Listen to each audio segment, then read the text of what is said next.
Official.streetsmarks@gmail.com is how you want to contact us. Listen to us right here exclusively on YouTube, Street Smart Audio. Or fuck with us.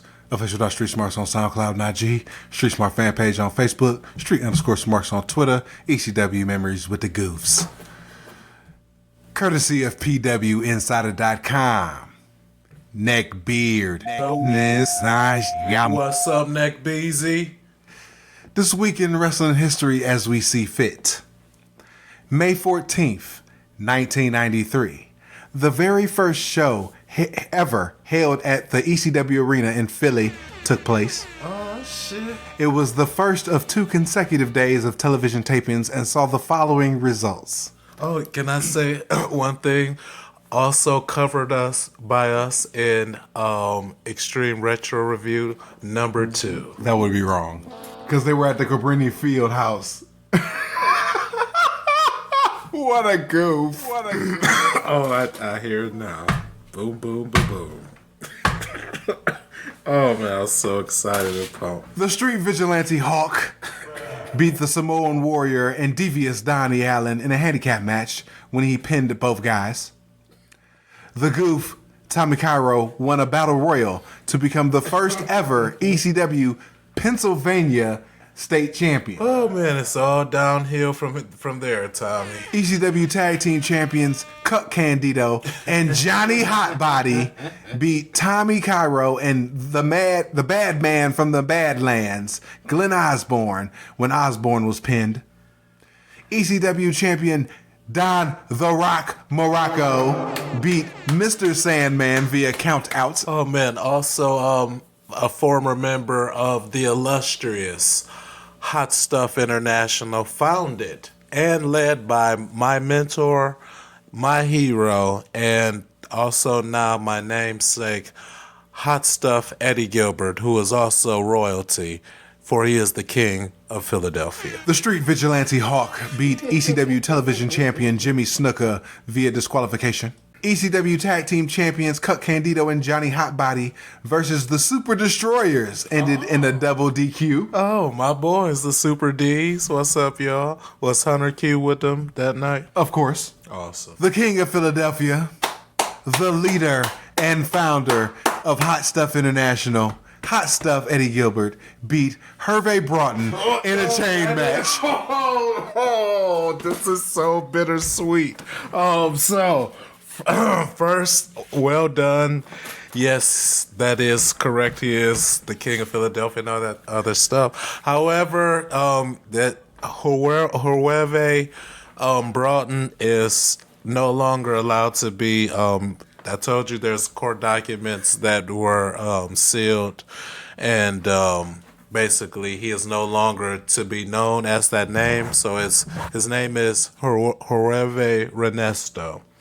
And so yes, and make sure you don't forget going forward. Maybe I'll put a little sign on the board back there. The living legend Terry Funk, Boy, from bad to worse, beat the Dark Patriot via disqualification. ECW champion the magnificent Don The Rock Morocco pinned Goof Tommy Cairo. Good job, champ. The Dark Patriot beat JT Smith via count out. But on the bright side, JT was at least eating out here. That's when he fell off the Eagle's nest. Oh, man. And that's the first time his knee got decimated to obliterate. Let's say he was never right ever since.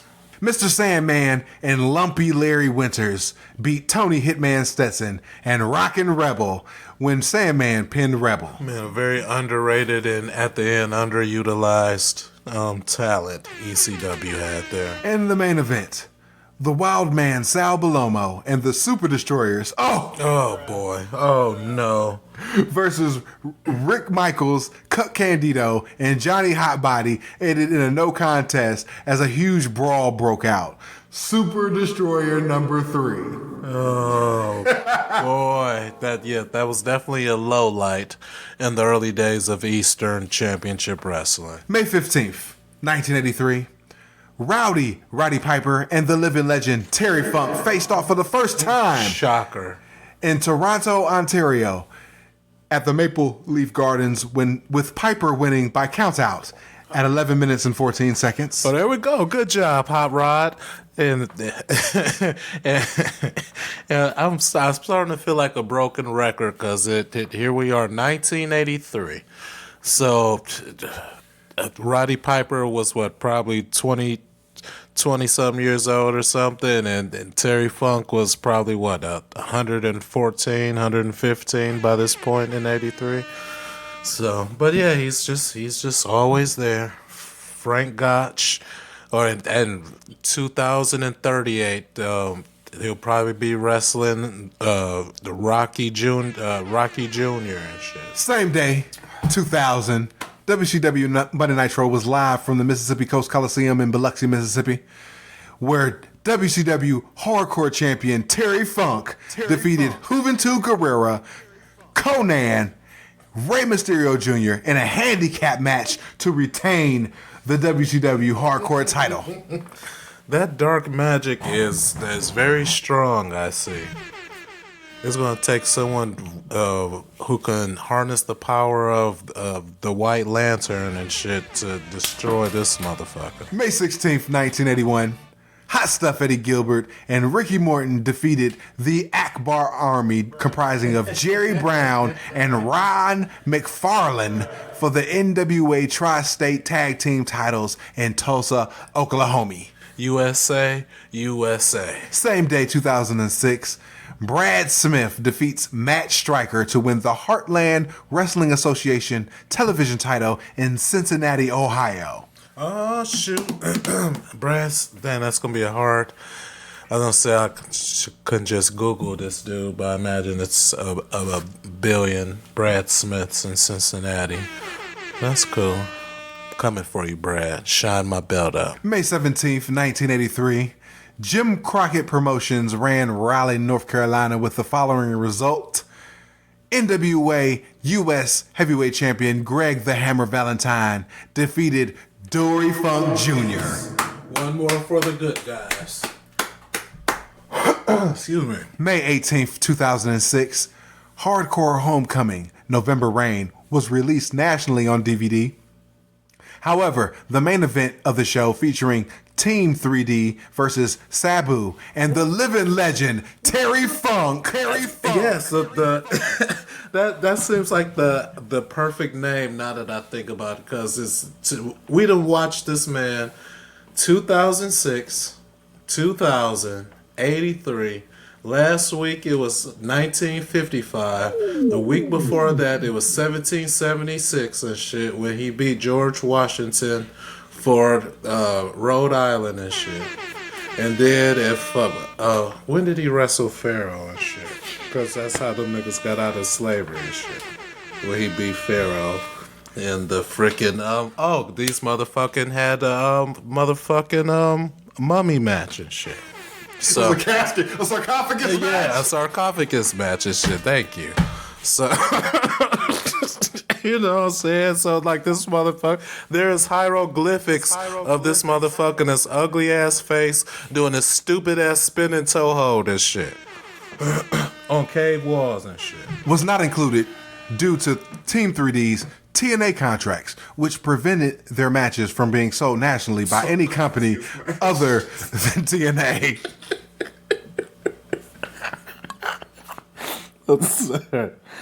Oh, God. That was awesome. May 19th, 1989. Patrick Swayze film Roadhouse, which featured the living legend Terry Funk, was released theatrically. In its 7-week theatrical run, the film made $30 million, $50,028. What? While not well received critically, the film would go on to become extremely popular via cable television and is considered a cult classic, even spawning a musical theater version. Yeah, it was probably one of the first freaking movies on cable, and motherfuckers ain't have shit else to watch. And then dumbass Terry Funk just so happened to be in the... It was probably a gift and a curse and shit, because he probably... The people who saw him and were repulsed by him was probably why cable television grew as fast as it did, because there's like, we need to, this Roadhouse shit is on all the time. It's the only movie on cable, and this motherfucker Terry Funk is scaring my kids and shit. My kids can't go to sleep at night, and so they made other movies on there and shit. Same day, 1995, Extreme Championship Wrestling ran Hazleton, Pennsylvania at St. Joe High School before 225 fans for day one of the Shooter Guerrero Classic. No, weekend. that says Malenko Guerrero Classic. It doesn't say Scooter. Where the competitors would face off in the best of 3 matches over 2 days for the ECW World Television Championship. In the first bout, reigning champion Eddie Guerrero defeated the Shooter. He defeated the Scooter, Dean Malenko, the guy who will put your ass to sleep in a flash. If you have problems with insomnia, all you have to do is just go on to the interwebs, or you can go onto the WWE Network, find the freaking Go Home show for the NWA title tournament, and then for 6 minutes, you don't even have to watch the whole 6 minutes. All you have to do is just tune in for a good 45 to 50 seconds, and it will be lights out for you, guaranteed. Only for the low price of $9.99 per month. The other results of the card saw Mikey Whipwreck pinning Stevie Richards, the Tasmaniac pinning the Shy, Shane Douglas defeating Tommy Dreamer, Ron Simmons defeating Too Cold Scorpio. Oh shit, I wonder why they fought. That's some bullshit. Marty Jannetty pinning Raven. Oh shit, Marty Jannetty. ECW World Champion The Sandman defeating Cactus Jack. And in the main event, ECW World Tag Team Champions The Pubic Enema defeating the Pitbulls. So wait a minute, 1995? Oh shit, we're at the end. So basically, their feud lightweight got started when on the show we're about to review. Oh, cool. Okay. And today, on a sad note, May 20th, 2011, WWF and WCW World Champion Randy Savage passed away after suffering a heart attack while driving in Florida, where he lived. The heart attack led to Savage's losing control of his vehicle, smashing a tree, and killing him and his wife. Oh, no. H-Dub, your thoughts on the Macho Man? Well, first, I used to live in Tampa, so the street that he had his accident on, like, I literally drove on that street every single day. Like, every single day. So that was a little freaky. My thoughts on the Macho Man, like, one of my favorite matches of all time is WrestleMania 5, him and Hulk Hogan. One of my favorite angles is him getting the wrong idea about Hulk Hogan, intent towards Miss Elizabeth, which led to the Mega Powers explode and stuff.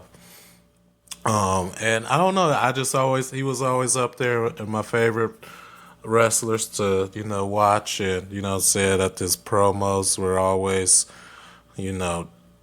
interesting, even if, they seemed a little all over the place sometimes, or a little wonky, you know what I'm saying, but he was definitely must-see TV.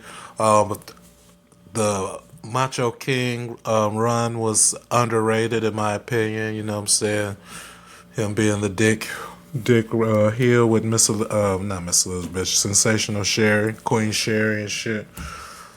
Oh, excuse me, a little gassy. But yeah, nothing but props for the Macho Man. So Favorite match? Macho Man match? WrestleMania 5? Yep, and oh man, I believe that's probably one of his prettiest big elbows too, that he dropped on the Hulk, and the Hulk no-sold it, and I liked Macho Man growing up as a mark.